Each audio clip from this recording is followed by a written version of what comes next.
Hey everybody, in this lesson we're going to talk about SI units. The big idea here is that SI unit is the international system that relates science to all people of different languages. So what does SI unit stand for? Well, it's actually called, so SI is French for System International, which we call the international system. Because there are so many different languages, we want to have a system in which it doesn't matter if you're French, German, Chinese, Japanese, English, or other countries that don't speak a common tongue.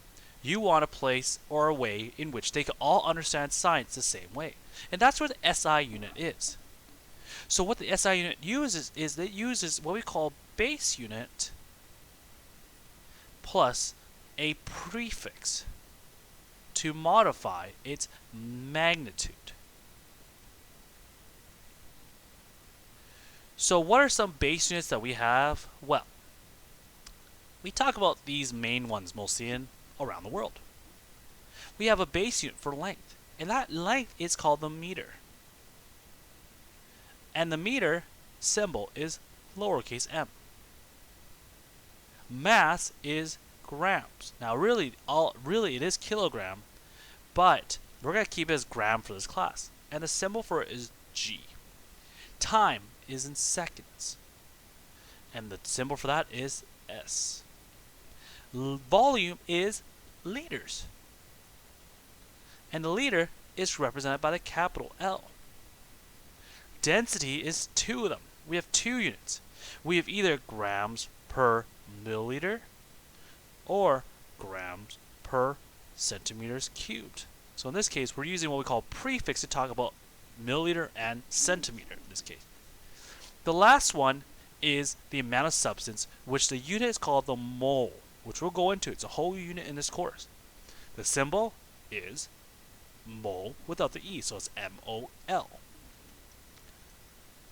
So how can we represent very, very large units, and how can we represent very, very small units? Well, we have a prefix for that to modify its magnitude. Here is a table showing you different prefixes. Such as, for example, we have iota, which is 10 to the 24. Now, 10 to the 24 means it's a value, like the number 1, with 24 zeros or 24 values after that, 24 numbers after that.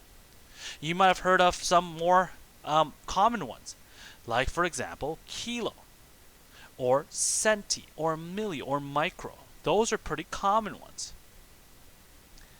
You might have heard of mega from your computer, or giga or tera from your computer.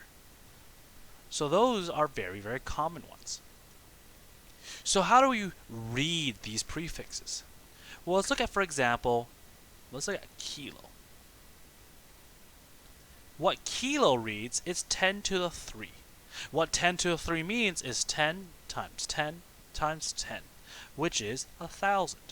So whenever you see something that's kilo, it means it's 1,000 of that unit. So if we say 1 kilo something, what it's really saying is it's 1,000 of that unit. So an example that would be if you say 1 kilogram, for example, is equal to 1,000 gram. If you look at another example, like, for example, if you look at 1 milli something is equal to 10 to the negative 3 of something. Now, what that 10 to the negative 3 means is 1 milli is equal to 0.001 of something. So if you had 1 milliliter is equal to 0.001 liter. So that is where that comes from. So how do we represent our units in these prefixes? Well, the key thing here is we want to always use the prefix to modify the magnitude.